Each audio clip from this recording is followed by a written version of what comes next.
Bayangkan, seorang profesor ahli dalam ilmu pengetahuan modern yang hidupnya bergantung pada data dan penelitian. Namun, di tengah kesibukan akademisnya, ia merasa ada yang hilang. Sebuah kekosongan yang tak mampu diisi oleh buku-buku, teori, atau teknologi. Inilah kisah luar biasa dari Profesor Atsushi Kamal Okuda, seorang ilmuwan Jepang yang menemukan Islam hanya melalui satu ayat Al-Quran. Satu ayat yang mengubah seluruh hidupnya.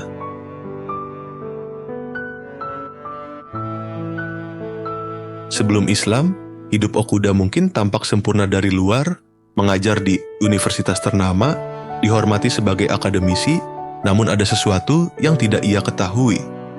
Sesuatu yang membuat jiwanya gelisah dan hatinya terasa kosong. Saya tidak tahu kebenaran, katanya. Tapi semua itu berubah setelah ia menemukan Islam. Okuda, seorang profesor sistem politik di Universitas Keio, merasa hidupnya tidak memiliki moral yang jelas. Di tengah perjalanannya mencari kebenaran, ia menyelami berbagai macam agama, membaca, meneliti, dan mencoba memahami apa yang bisa dijelaskan oleh berbagai keyakinan di dunia ini. Tetapi dari semua penelitiannya, tidak ada yang benar-benar menyentuh hati dan jiwanya, sampai ia membuka Al-Quran. Saat ia mendalami Al-Quran, sebuah ayat di surah Al-Hijr ayat 26 menarik perhatiannya. Inilah ayat yang mengubah segalanya. Dan sungguh, kami telah menciptakan manusia dari tanah liat kering dari lumpur hitam yang dibentuk. Ayat ini menjelaskan bahwa manusia diciptakan dari bahan dasar yang sederhana, tanah liat. Namun, di balik kesederhanaan ini, ada makna yang dalam.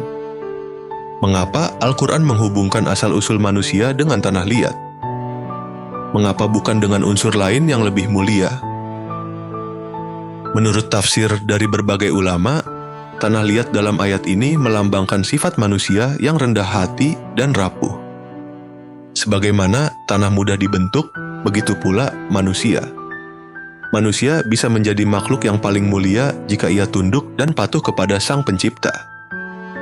Namun, tanpa bimbingan ilahi, manusia bisa tersesat, mengikuti hawa nafsu dan menjadi hampa, seperti yang dirasakan Okuda sebelum menemukan Islam.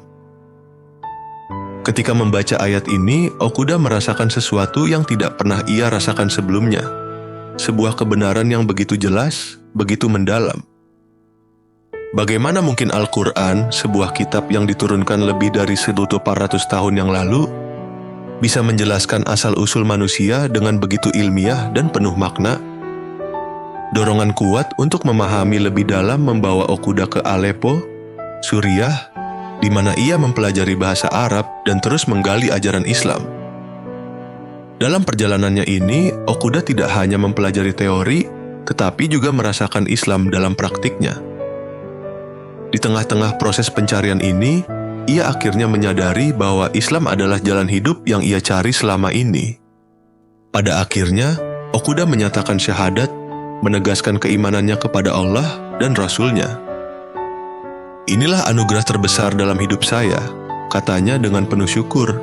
Setelah memeluk Islam, Okuda merasakan kelegaan yang luar biasa. Seluruh kebingungan dan keraguannya tentang kehidupan seakan terjawab. Islam bagi Okuda bukan hanya agama, tetapi juga solusi yang menyatukan akal, hati, dan jiwanya. Kini, sebagai seorang Muslim, Okuda tidak berhenti pada dirinya sendiri. Ia membawa semangat Islam kembali ke Jepang, tanah kelahirannya. Misinya adalah memperkenalkan kebenaran Islam kepada orang-orang Jepang yang masih hidup dalam keraguan dan kesalahan persepsi tentang Tuhan. Saya ingin menyelamatkan mereka dari kehidupan tanpa Tuhan, ungkapnya. Okuda menyadari bahwa Islam bisa membawa pencerahan kepada siapa saja yang merindukan kebenaran, termasuk mereka yang hidup dalam dunia yang penuh teknologi, namun jauh dari spiritualitas. Dalam setiap ceramahnya, Okuda berbicara tentang bagaimana ilmu pengetahuan dan agama tidak bertentangan, tetapi justru saling melengkapi.